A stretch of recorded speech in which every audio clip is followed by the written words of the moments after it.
Hey, brand builder, Rory Vaden here. Thank you so much for taking the time to check out this interview. As always, it's our honor to provide it to you for free. And wanted to let you know there's no big sales pitch or anything coming at the end. However, if you are someone who is looking to build and monetize your personal brand, we would love to talk to you and get to know you a little bit and hear about some of your dreams and visions and share with you a little bit about what we're up to see if we might be a fit. So if you're interested in a free strategy call with someone from our team, we would love to hear from you. You can do that at brandbuildersgroup.com/podcall, brandbuildersgroup.com/podcall. We hope to talk to you soon. I am so looking forward to this conversation with a friend of mine and AJ's for years. His name is Ian Koniak, and he's one of the best salespeople that we have ever come across. AJ met him first before I did, and they became friends. He was a sales training client of ours, and he at our former life, at our former company. And he had us doing some work with his team. He was one of the top salespeople nationwide for a company called Ricoh, which was like selling copiers and, sort of business office products and things like that. And then he left and went to Salesforce. And so the big CRM Salesforce, and he was the #1 enterprise account executive at Salesforce in the world. So he's been a sales manager. He has been a top salesperson. And then we started working with him again as a client here recently at Brand Builders Group a couple of years ago. We want to hear a little bit about that story when Ian finally left sales and started his journey as an entrepreneur now in sales coaching, which is something that we don't provide at Brand Builders Group, like per se, is like classic sales coaching like we once did. And so anyways, I wanted to have Ian on for you to meet him and teach us some tips and tools for how we can sell more in our businesses. So Ian, welcome to the show, brother. It's been a long time coming. Rory, it's so good to be here. And I just want to say thank you for enrolling me in 2019. I joined Brand Builders in April. You were just starting out. And since then, it's been over 3 years. And I've quit my job. I'm a full-time solopreneur. And now I get the privilege of helping people learn to sell in a way that has high integrity and purpose and connected to what they want most. And it really is because of, a big part of it is because of following the playbook of Brand Builders Group and the work we've done. I've been working with you and your partners for over 3 years now, and you're doing great work. So it's great to connect as a guest and in a testimony to the work we've done together. Man, that's awesome. Like, give us a sense of what is your business doing this year? Because it's like, so when you first started working with us, you had a job, so you were making a bunch of money because you were a top. We're going to talk about that in a second. But then, like, just on that note for a second, how has your business evolved? And like, give us a sense of the scope of the business that you're up to now, 3 years into it. Yeah. So at first, it was really about like, who do I want to serve? What is my brand positioning statement? Who are my ICP? What am I going to do? And it was really about creating that audience. So I spent the better part of 2019, 2020, really just kind of figuring it out and doing a side hustle, if you will, coaching. I wasn't ready to walk away from a 7-figure income per se in sales, and I'm supporting my family and a couple kids. I'm the breadwinner for my household, and so yeah. I was very nervous. And I remember you said to me, you said, "Just go for it, Ian. You're going to be fine." And I just wasn't ready to just go all in yet. So the first 2 years is really about building an audience and kind of proving out the model. I was doing private coaching, and then I decided to deploy the same program which Brand Builders taught, which is having 3 levels of membership. So I deployed a 1-year membership model where I call it bronze, silver, and gold coaching through my platform, which is Untap Your Sales Potential. And through that, the gold is private coaching with me. The group, the silver is group coaching, and the bronze is online coaching and online access. So I've built an amazing portal with all kinds of training modules. I meet with a mastermind every week where we have live events and group calls, and I do private coaching for my most exclusive clients that want to work with me one-on-one. Just to give you some numbers, the business already has surpassed 7 figures, and we are just in October right now for my first full year as a solopreneur. So, wow. Yeah, it's going great. I got 70 paying clients, 20 in gold.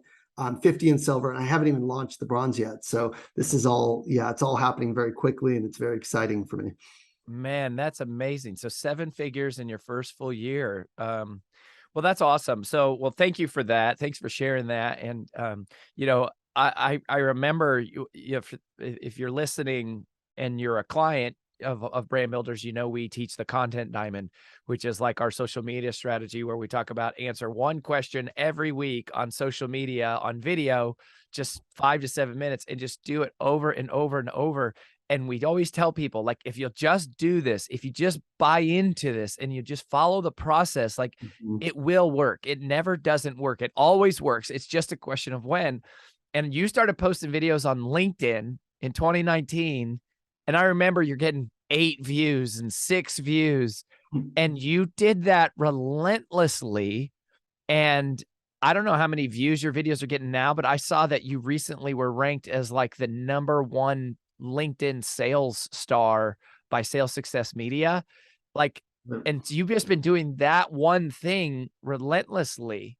Yeah, content marketing. And how many views are you getting now on those videos? I'm averaging per post 30,000 views per post. Oh my gosh, that's and I'm yeah. it's I looked at that analytics with my social media, my LinkedIn. I have a LinkedIn strategist that I work with specifically for that platform now, and we were looking at some of the data yesterday, and it's averaging, yeah, just under 30,000 views per post. I've had several posts go viral. I've had one a few weeks ago get 1.5 million views. Wow. And here's the remarkable thing, Rory, is I had a consistent strategy. I did follow the Content Diamond, and specifically, I did one post a week. I made a video, and then I had that go to a blog, a newsletter, LinkedIn, and that and YouTube, right? So the YouTube channel is several thousand, subscribers, but LinkedIn's really been the source of traffic. Well, the goal is really to build the audience. In the beginning, it was like, okay, just stay consistent, gradually built up. And what happened is, for anyone who's thinking of building a brand and has like their own business still, that they're employed at corporate or whatever, I would say start the audience building now. Because when I was finally ready to launch my platform, it was in May of 2022. So I'd been building my brand for 3 years up to that point, since joining Brand Builders. And when I launched my private coaching, the gold coaching, sold out in 2 days, all spots. Wow. And then the silver sold 50 seats. So I had over a $500,000 launch as a result of building this audience. So people say it's like the tip of the iceberg. You're only seeing the tip, but what was beneath it in this case was consistent content posting every single week for 3 years prior to that launch. And when you finally have a product, you've established that reputation, you establish trust. Here's the best part. I don't know a single person in the world who's done this. If you know someone, please tell me. But the launch occurred without any sales calls. So everyone spent either $6,000 or $12,000 online and paying via credit card with no sales team. So that's really what I was most proud of, is the fact that there had been so much trust established that people were going to pay $12,000 without even talking to me or having a salesperson to talk to about the program. So it really does work when you're consistent and when you're answering the right questions and solving the right problems that people actually face and care about. Yeah, I love that, man. And so it was so you did it once a week for 3 years. So like 150 videos. And then by the time you were ready to like make the jump and do this, you sold $500,000 in the first launch. Yeah, that's right. And the other thing I started doing is I actually hired somebody in 2022. I think it was probably February-ish.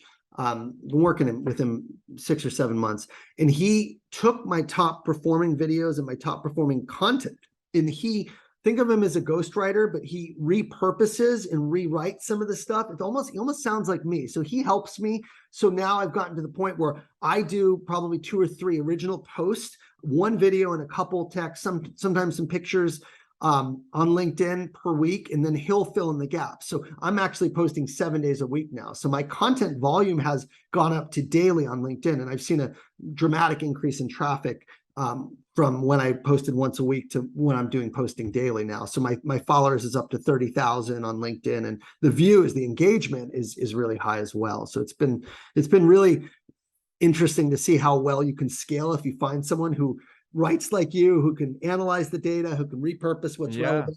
it's almost like he's my voice, right? So well, yeah, that's part of the content diamond is get the videos transcribed and send them to a writer and then have them repurpose the content. Like, I mean, it's just awesome, Ian, because, you know, I've known you for so long. You've always been super successful in business. Like, but to actually see you doing it and go, oh man, what we teach works. Like it actually works. Oh my gosh. Like if you do it, it works. Like it really fills me up. So I do want to talk about sales specific because like, brother, you have crushed it. I mean, now, even now in your own business, you're still selling and you know, using your personal brand to do some of that. But like, how did you become the number one? Like, you were number one at Ricoh. Like, you were one of the number one, like, directors of sales. I remember that. So you had 70 account executives underneath you. That was about the time we met. Then you became number one at Salesforce. Like, what is it about what you do you think that has made you a number one salesperson versus, you know, all the sales managers, the salespeople you've managed, other salespeople that have been on teams, you know, people you've met in the industry? Like, what makes you a number one, or what makes a number one salesperson? Yeah, I love the question. And for anyone, I don't know if you have links, but I'm happy to share. I put together an ebook, or it's really like an infographic on the top 10 traits of elite sales performers, the top kind of, you know, 1% of sales performers. And I've studied a lot and I've partnered with them. Let's do this. I do want people to get it. So if you go to brandbuildersgroup.com/Ian Koniak, so go to brandbuildersgroup.com/Ian Koniak. We'll put a link here to what you're talking about, Ian. So, and his last name's Konik. Koniak. So I'll get you that link. But fundamentally, for me personally, I get asked this question a lot. I think one of the things which I tend to do really well is I have a firm, it's energy, right? Sales is a transfer of energy from one person to another. So for me, I genuinely have a lot of energy, and that is contagious, it's infectious. And I hear that a lot from clients. I asked someone why they bought from me for a corporate client, and they said it was your energy. We thought the sales team needed more energy, and we knew you brought that to the table. Now, again, is that repeatable? Is it reusable? No, that's a personal thing. So I'd say for anyone who wants to improve their energy, right, you need to think about how you can actually help your clients and believe in the product or service you provide, right? The reason, Roy, you do really well at selling, even though you may not consider yourself a salesperson, you're an amazing salesperson, is because you believe you can help anyone who joins your program and follows the steps that you teach. And because of that belief, your conviction, your energy when you're talking to prospects is going to be extremely high. So if you want to improve your energy, it starts with strengthening your own belief. And how do you do that? Well, you need to talk to customers. You need to see the results they're getting. If you're brand new to a company, find out who your top customers are, interview them, and really learn about what their before state was and what their after state and how you help them. Once you know you can help people fundamentally, once you know that you can truly improve their lives or improve their company's performance, you are going to feel more energized, more passionate, and become a better salesperson. So I think it starts with belief, which then transfers to energy, which then transfers to how you engage with your clients. So that would be probably my number one. I mean, it's funny how you say that. Like, I literally just experienced that in the opening of this interview. Like, because you're a past customer also, like hearing you go, yeah, I went from 0 to 7 figures in less than 3 years. And really in my first full business year, I'm getting 30,000 views, like following this process. I'm going, gosh, it works. Like this stuff, it's so convicting. Like we're going to raise all our prices after this. In fact, is what we're going to do because like, it's so invigorating. And I think honestly, sometimes salespeople are a little bit afraid to talk to their past customers because they're like, you know, like, did it work? Was it good? Like, did they have a good experience? But when you see that actual transformation, you just get so convicted on it. Yeah, so I started my program in May, so I just did a pulse survey for Q1 for all 70 members. And I asked them specifically, you know, what do you think this program is worth it? What value have you gotten? How has this helped you in your personal life? How has it helped you in your professional life, right? So I'm capturing not only feedback so I can continue to improve the program, but I'm actually capturing success stories that I can use for marketing, for future launches. But the real value is like hearing these stories, hearing people, hey, I'm spending more time with my family. I'm not burning myself out. I'm selling more than ever. And I'm also able to play with my kids. Like, cause I don't just teach sales. I teach, a lot of like mindset and habits and balance. And, I practice my faith. I have family. I have other values that, my story and, my struggles with addiction. And I had to overcome a lot of personal challenges that I incorporate into what I teach. Because ultimately, if you're successful in one area, you're making a lot of money, but you actually don't have time or presence to be with your family, or you're not actually happy, then how is that successful, right? So for me, it really is more than that. And I think genuinely that's what attracts a lot of clients, is they want that balance. They want that true success, not just in how to sell more, but actually how to do it in a way that is high integrity, where it's not sacrificing what's most important to them, whether it's their time, their family, their health. So I think knowing your uniqueness and positioning your service so that you can be your true authentic self rather than just teaching a piece of content is also a big part of what I do and how I've been able to really, really grow my own business very, very, very quickly. Well, when you say talking to your past clients, like that's so huge, like just because you get the stories. I mean, we did the Trends in Personal Branding National Research Study, like earlier this year when we released it. And it's, we were asking we asked the average American citizen, what's the most influential factor that contributes to you making a decision? And we said, oh, the person is a Wall Street Journal bestselling author or a New York Times bestselling author. They have a large social media presence or da, da, da, da, da. None of those were number one, not even close. The number one thing was they said they have customer testimonials on their website. That was the number one thing. It's like, it makes people believe that if other people are saying this is good, it's the single most powerful thing. And you just don't get it if you don't call your past clients. Like if you don't talk to them or you don't survey them, you don't get that feedback. So, how else, when you think of account executive, and I want to make, help me understand that term a little bit, because at Salesforce, you were doing truly like enterprise sales. You're selling to like large companies. Some of our personal brands do that, right? They sell corporate training and they sell them to like big Fortune 100 companies. Yep. A lot of our listeners of the show and are more like small business entrepreneurs that sell more like business to consumer. So help us understand, what does account executive mean? And then I know at Ricoh, that wasn't really like enterprise sales. That was more like B2B sales, but sort of give us the landscape of the different types of sales. And then what I'm specifically looking for is, what is it? What can someone selling their personal brand learn from someone who has been selling enterprise accounts? And like, what's the transferable skill set? Because you've now straddled all these worlds. At Ricoh, you were B2B. At Salesforce, you were enterprise sales. And now you're a small business, like solopreneur, selling B2C to individuals. So you've done it in all three, which is very rare. Yeah. It's such a good question. So I think if I can just pan out and give you kind of the landscape of sales, a lot of people think sales and they think like B2C, right? And the big influencers out there on Instagram, whatever. That is not what I did for 19 years. I did specifically B2B. And in B2B, there's really two segments. Which is business to business, y'all. If you're not familiar with the term, B2B is business to business, B2C is business to consumer. Yeah. And for anyone who wants to know how this relates to people who have their own personal brand or entrepreneurs, if you are selling to a company, you're selling your training, your coaching, your portal, your services to a company, listen up, because that's business to business. Okay.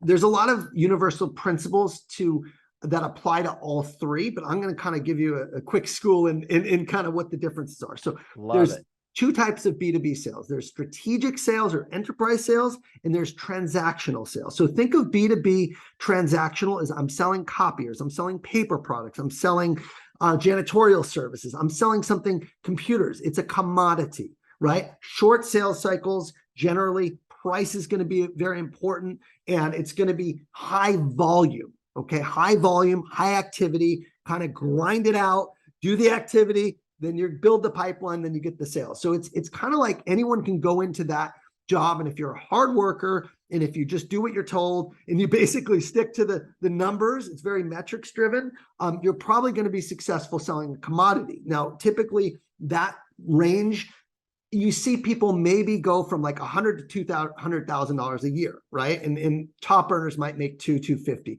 But in general, you're not getting paid because it's an easier sale. It's transactional, it's high volume, and there's not a lot of differentiation between providers because it's commoditized. Enterprise selling, B2B enterprise or B2B software. If you think of companies like Workday or Salesforce or Microsoft or Oracle or any of these IBM, big companies selling software, these are much higher volume sales. So these sales oftentimes are several $100,000, or in my case, several $1 million. Now, if company's going to spend $2, $3, $4 million a year with you, you better believe there's going to be multiple decision makers. It's going to be a longer sales cycle. You're going to have more stages in a sales cycle where you have discovery and demonstration, and actually you have to do a business case. Maybe it has to go to a board. So think of Ricoh as transactional for 10 years, and then me going to Salesforce to sell enterprise for 9 years. So I had to go from this transactional hustler, grind it out, hard work, do the activity selling rep, to a strategic selling rep. And the skills are not the same. The skills of an enterprise seller selling software, you need to be able to get to senior executives in a company, not office managers or lower levels, but senior executives who are responsible for making those big decisions, right? So how to access the C-suite, that's a skill. Another skill is how to put together a business case and an ROI so that CFOs can justify this type of investment. Another skill is what's called multi-threading. On average, there's 7 decision makers in the enterprise selling space. It's not one person. It's the legal team, the IT team, the security team. What do you call it? Multi-threading? Multi-threading. Okay. So just for the sake, I don't want to get too technical, but for the sake of the different sales cycles, they're very different. A strategic person needs more organizational skills, time management skills, project management. They are not hard closing because, again, there's so many different decision makers and it's a longer sales cycle. So they need to build partnership and relationships with clients. That's primarily what I teach in my coaching programs, is how to do this B2B software strategic selling. And the upside of this is when you're doing this well, you make north of 7 figures. This is the elite, the NFL MVP, the highest paying sales job in any business-to-business sales is selling software. Okay. So if you're thinking of your business to business and you want to make as much money as you can selling software, you can make 7 figures a year as an individual W-2 employee, which is unheard of. I never knew this was possible. I've done it a couple times at Salesforce. Okay. So that's the second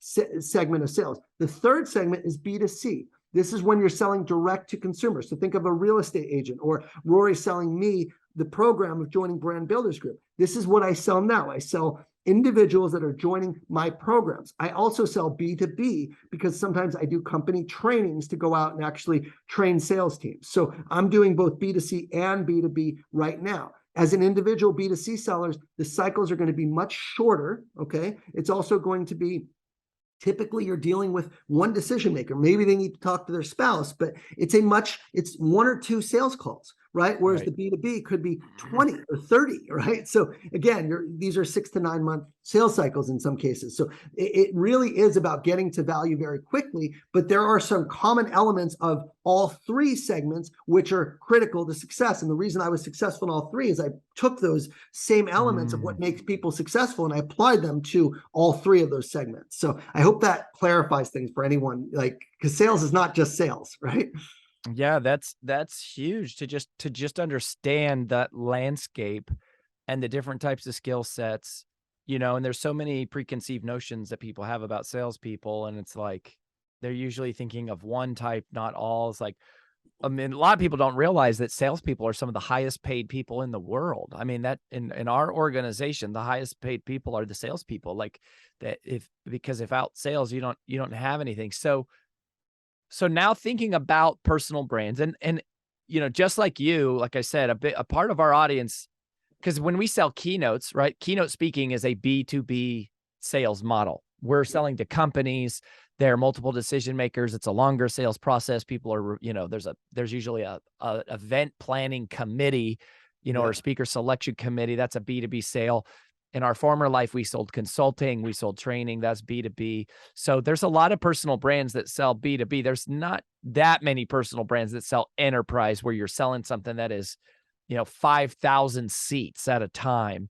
Yeah. There's a couple, the train the trainer model, which is like what Franklin Covey did, where that model is more of like where you're shipping kits, which I don't know if you've ever stumbled across anyone as a personal brands that do this. You could end up being in this space one day, Ian, which is basically just like you create a kit, right, on your methodology, and then you're selling it to United Healthcare, to their HR department, and then you certify people internally, and then they buy 5,000 kits, and you're shipping kits. Like that's what kind of Franklin Covey model is. Yeah, yeah. And there are people, Grant Cardone, I think I can't quote the numbers, but yeah, he does some of that. He does Cardone enterprise. University and sells to companies where all their sales team have seats. And I think that business, I mean, it's definitely 8 figures, but I heard something around like 40, 50 million just for that specific line of Cardone University. And that's B2B. He's got a whole sales team. So it absolutely, if you're a personal brand, if I wanted to scale up and take my program and then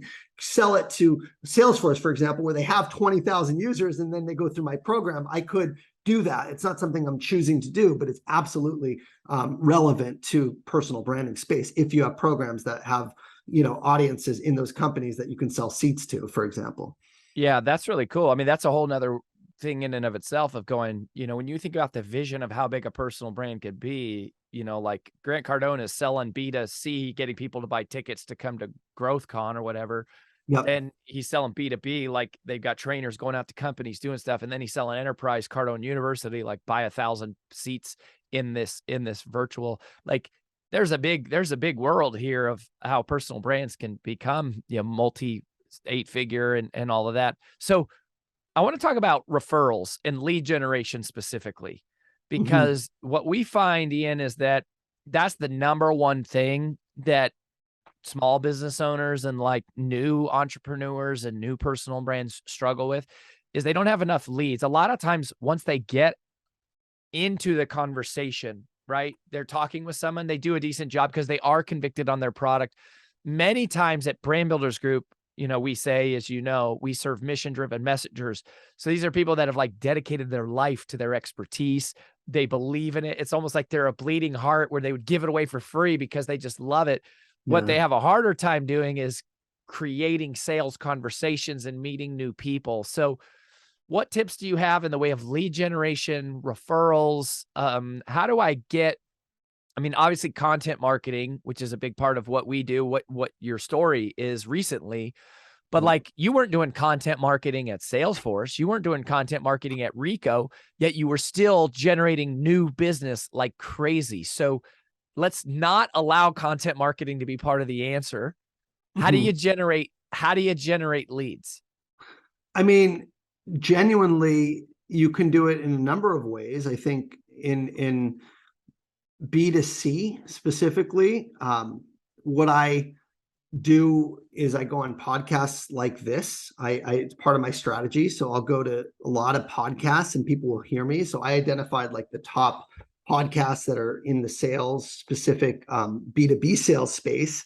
And I reached out to the podcasters. I actually hired an agent to help me get booked on this. And I probably do at least 2 or 3 podcasts a month. And I get a lot of leads coming in through that. I think another channel is just referrals. I didn't even set this up yet, but I have a lot of people in their programs that are coaching with me right now, tell their friends about it. So I'll just have people reach out and say, my friend's in the program is getting a lot of value. Because again, if your people that are joining you are getting success, they're going to talk about it. They're going to talk about coaching. And so what I typically will do is I will, I won't even ask for referrals. They're coming organically, but I'll ask people to share their success stories. And part of my 2.0 launch is to set up kind of what you did with BBG. I've referred a ton of people to BBG over the years, but I want to have that same affiliate structure where, you know, if people have had results, they can refer their friends. So now you have 70 salespeople versus, you know, this, you know, me trying to sell myself. That's part of my no call, you know, sales approach. So I think getting the current customers to sell on your behalf and putting some skin in the game is a huge one for them.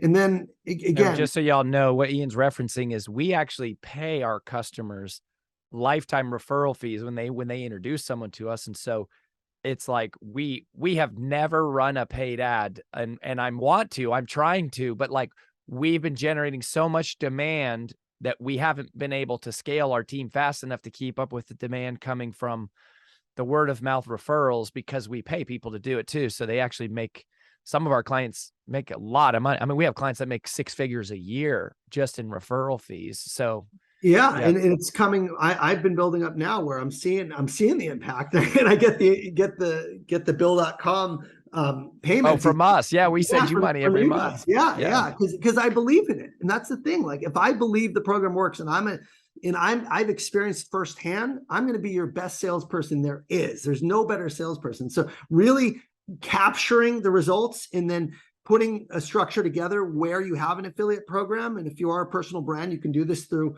like, Kajabi's got a tool for it, and all the, you know, the major CRMs have ways to set that up pretty easily to link, you know, attribution to the referrals here. But honestly, even what I hear you saying is, even if you can't do affiliate links, just get your customers to share their story. Like that's what it's really about. Yes. Get them results and then let them share their story. They're texting. Every time they text you and say, I got this, capture it, right? And save it so you can keep those text messages. Every time you get a voice note, every time anyone shares a success story or a win, capture that. That's going to be your asset library on your website, on you know, any sales calls you want to use. If you ever do a deck or a pitch deck or anything, you can share that.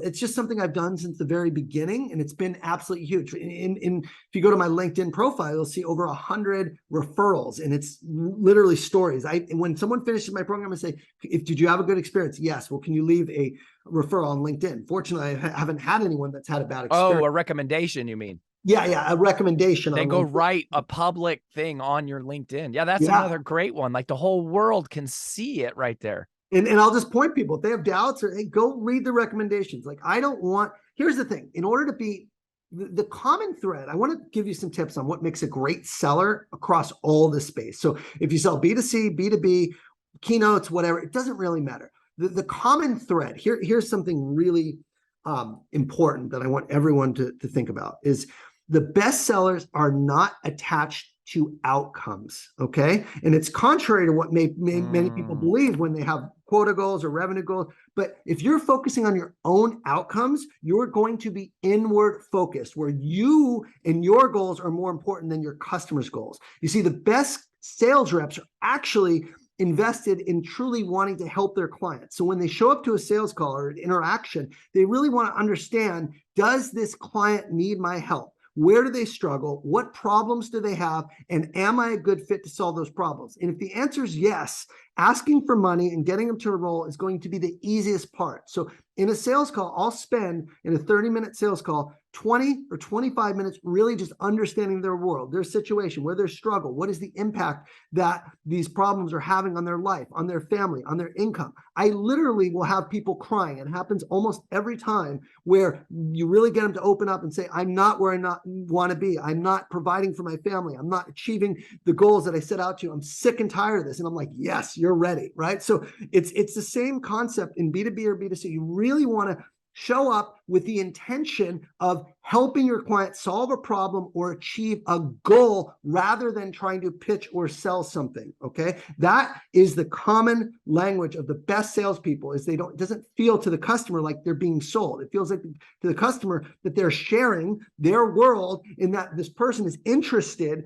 in learning about them. So what I always tell people is, be interested, not interesting. In other words, the more you can show up with curiosity, interest, and really trying to understand the world of your clients, the more interesting you are going to become to them, okay? So don't try and impress, don't try and pitch, don't try and show up and wow them, right? Or else like you're going to lose them. Instead, just leave your ego at the door and be really curious and interested. And if you can help them, then go in, and it's your obligation to get them to sign up, because you know it's in their best interest. And then again, closing becomes the easiest part of the sale. So I think that to me is like really key in terms of, some of the commonalities across all these different, different schools of sales. Is like, if you're selling keynotes, for example, and you want to go in and position yourself as a keynote speaker for their annual conference, you're going to want to know, like, what is the biggest problems that your employees are facing today that you want the keynote to address? Where are struggles? What do people want to learn about? What are they asking for? What would you consider successful if they walked away from? What would you want the energy to be? What is the biggest thing? Why'd you reach out to me? Why'd you reach out to me as a potential speaker, right? So it's really, you're trying to uncover their goals and what success looks like to them. And then you tailor your messaging around how you're going to help them. Because if you don't know what they want first, or what they're trying to achieve, or what their problems are, then your pitch is going to fall flat. So I think, again, that's really important. I want to give some of those tips away, but that's the key. It's like, if you do that, I think that's the big thing people don't understand. Like, they think of sales as like being a smooth talker and like, having the right thing to say, like whatever, and just going, all you're doing is trying to really understand what their situation is and can you help? So, okay. So basically most of your leads come from your existing customers. They're all from content marketing. I know you don't want to hear that, but they all inbound. I don't mind hearing that. That's what we teach people how to do, right? Like that's I know that, especially in a B2C world, like content marketing, podcasting, social media, like, email marketing, all that stuff. Can I walk you through exactly how I got my leads? Because I have 13 people on my wait list. So I'll tell you what my strategy is, and just hopefully your users can use it. So find the channel where your clients are. In mine, it's B2B, right? Salespeople. So it's LinkedIn. Or if you're, again, potentially selling to businesses and you're a personal brand and this resonates, this could be a source of lead traffic, this podcast, right? So fundamentally find your source and go there where your clients are. So wherever that is, that's where you want to be most active. So anyone who I post every day on LinkedIn, okay, and people connect with me. So I'll get, 50 connection requests a day. Every person that requests me, not that I'm requesting, but that raises their hand and said, I want to connect with you, or follows you, or whatever it is, depending on the channel you're on, I send them a message, right? Or actually I have a VA send it. And the message is simple. Hey, thanks for requesting me as a connection. If you're looking to grow sales, right? And I only send this to the people that are sales professionals, because that's my ICP. I wouldn't send this to someone who is a marketer or a project manager, just the one. I'd say, if you're looking to grow your sales, here are 3 ways I can help. And I say, number 1, I have an email newsletter that you can get new videos every week sent to. Number 2, you want to capture the whole archive, go to my YouTube, subscribe here, and I have the link to subscribe. And then I say, number 3, my coaching programs are completely sold out, but if you want to join the next coaching cohort, here's the waitlist link to work with me directly. On that waitlist link, I have my pricing laid out. I have the program laid out. And when they sign up, they know what they're getting. So when they sign up for the waitlist, they know what the investment is. They've already raised their hand. They filled out a form, right? And if I really want to basically call them or create true lead source, now I have 1,300 people that are teed up, and I could set up calls with them, and I would have them fill out a form before they book it to further qualify them and make sure they're a fit using Calendly. So that's kind of the way I've been doing it, minus the calls, because again, it's just me and I don't have a sales team right now, but that's exactly, the strategy that I would use. Once that waitlist is ready for launch, then I'll warm up the waitlist. So I basically cap my enrollment, I cap my members, and then I have a nurturing campaign to everyone on the waitlist. Hey, it's coming. Get ready. Enrollment's in 3 months. Here are some success stories. Here's the curriculum. Hey, you have questions, just email me or reach out on LinkedIn. And so they're continuing to hear from me. It's not like 5 months and then they lost interest. I'm nurturing them. And then they're also on my newsletter getting, continued content where I can build that trust. Then before I launch, I say I only have 20 spots available, first come, first serve, put the link, and then I make it, more of a time-based in a member cap-based program where I've already done the math and I know how many people I need to hit, the target revenue goals for what I want to do. So that creates overwhelming demand because they need to get in and they know that it's a limited offer and there's only limited spots. So I love that versus just open all the time. Anytime you want it, just hop on a call. It's here when you're ready, right? So by the time I get to the launch, everyone's like literally dying to get in the program. So that's the strategy I've used, and it's working really well so far. I love that. That's so great, man. It's just so simple. I mean, it's just, adding value and building trust, and then just letting people raise their hand and say when they're ready. We're evergreen. Like we're like an evergreen open option. So it's always interesting to see like how people use the launch strategy to sort of like build the demand. And there is always that more natural urgency in a launch model than with the evergreen. And if you're doing an evergreen model, you gotta have some type of urgency for something. So I really love that. So Ian, one last thing here. I already told everybody, by the way, go to brandbuildersgroup.com/Ian Koniak.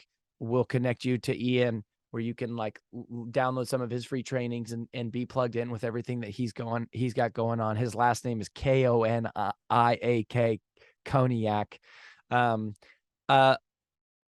Before I let you go, a few tips on closing, like any other tips on like, if you're in an active conversation. I know you're not doing calls now, but you've done years and years of calls and I think when you're selling enterprise or when you were doing B2B, like even when you're selling copiers, like that's still a big decision. How do you bring people to a decision quickly? On when, especially like high dollar offers, right? So whether you're selling, millions of dollars of CRM software, or you're selling them a copier that's tens of thousands of dollars, or a consulting program or a coaching program, any tips or advice on, like you said, if you've done a good job asking the questions and listening to their need and that this is the easiest part. So what would you say about closing? I think, again, I just shared this. I'll give 3 tips that I think work well, but the premise is, if you are attached to an outcome and you need to get the sale, you are going to show up as needy, and you're going to have commission breath, and commission breath stinks. So like above all else, the tone and the energy you need to bring is one that this is for you. It's not for me. This is going to help you. If you want to do it, great. I'm here. And if you don't, hey, that's your decision. No sweat off my back. I'm here to help. But honestly, some people can't help themselves. You lead them to water, and you can't hold their head and force them down to drink. They need to go down and want to drink themselves. So I think that is a mindset shift more than anything else, in realizing like, hey, I don't need this to feel worthy. I don't need them to sign up. Okay, this is good for them, and if they miss it, it's their loss. So that's kind of the underlying energy. Now, as far as like strategies or closing tips, I think it's really important, and this goes without saying, if you're selling business to business, so if you're selling a keynote or to a company, you need to be dealing with the decision maker directly. So never take no from someone who can't say yes. So if they're not paying for the keynote, you need to get to the people who are deciding what speakers are there and who are paying for it, right? Versus somebody who's just collecting information on all the speakers, right? You need to make sure you're dealing with the heads of that department. So anytime I was selling coaching or training to a company or a keynote to a company, I need to make sure I find out first and foremost, who is the key decision maker? How is this decision made? I have a framework that I use that I'm going to give you called Predict Selling. So Predict Selling stands for P is the problem. What problem are you solving? Okay, that's the P. You need to make sure you know the problem. Okay, the R is really important. It's the why, the reason. Why do they want to do this? Okay, what's in it for them? What outcomes it's going to help them achieve? That's the R stands for reason. Okay, the E is engagement. Are they engaged? Okay, in other words, go get their cell phone. Here's another tip. I'll probably give you five tips on this one acronym. The E is go get their cell phone. Get on a text thread. Rory, you and I are on a text thread now. Even if I don't have anything to ask of you, I'll share a win. I'll share a voice note. I'll share a memo, right? Because I want you to think of me, right, in general, and stay top of mind for you. You want to do the same thing with your clients. Drive engagement. Get on text thread with them and have a relationship, okay?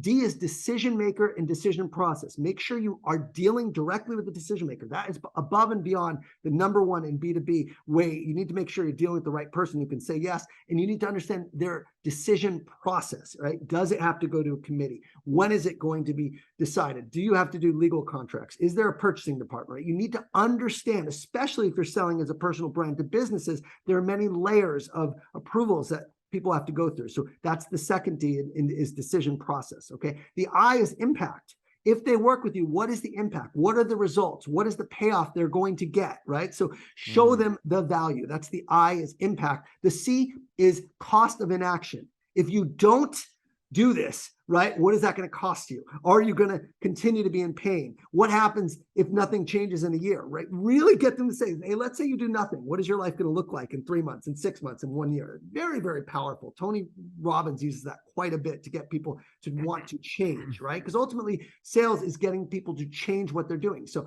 what is it going to cost you if you don't do anything, right? There's hard costs and there's opportunity costs. And then the last thing, T, is timeline. Why now? Why is it important for you to do this right now? What's driving this on your side? Maybe there's a product launch. Maybe they're hiring some new salespeople. Maybe, you know, they're getting married, whatever it is. Like, find out why now is relevant for them to enroll in your service. So if you can go through Predict and have all those question answers, by the time you get to close, it's going to be natural, and you're going to basically say, great, well, it sounds like we can help you. There's a lot in it for you. The timing is perfect.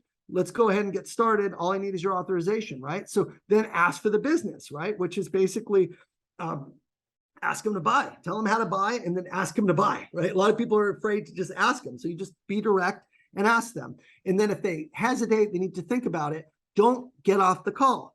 Find out, like, hey, we're here now. Do you mind me asking, plain and simple, what is it exactly that you need to think about? What is it specifically that is causing you hesitation? Sounds like everything we talked about is a great fit, but I believe in full transparency. Would you mind sharing what it is? So be really direct and get to, you know, the true objection, and then address it, right? That's the bottom line. Address it directly, work with them, make it a win-win.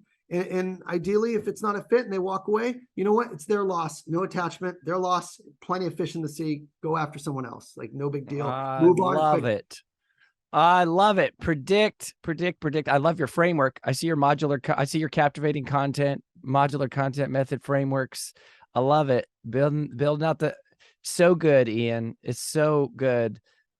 Y'all, again, brandbuildersgroup.com/Ian Koniak. If you want to learn more about Ian, if you're looking for some sales coaching, Ian is, obviously got a wait list, but somebody that we highly recommend. And, man, I just love this, brother. I'm so excited about the journey.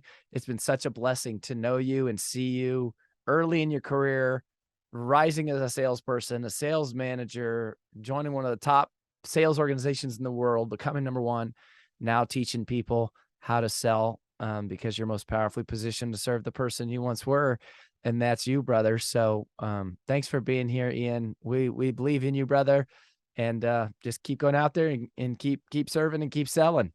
Thanks for having me, Rory, and thanks for all you do for everyone out there that's trying to get their message for so many people. You're making a huge impact in my life and in my families and all of my customers as a ripple effect of what you've put together. So I appreciate you just as much. Thanks, brother. Thank you so much.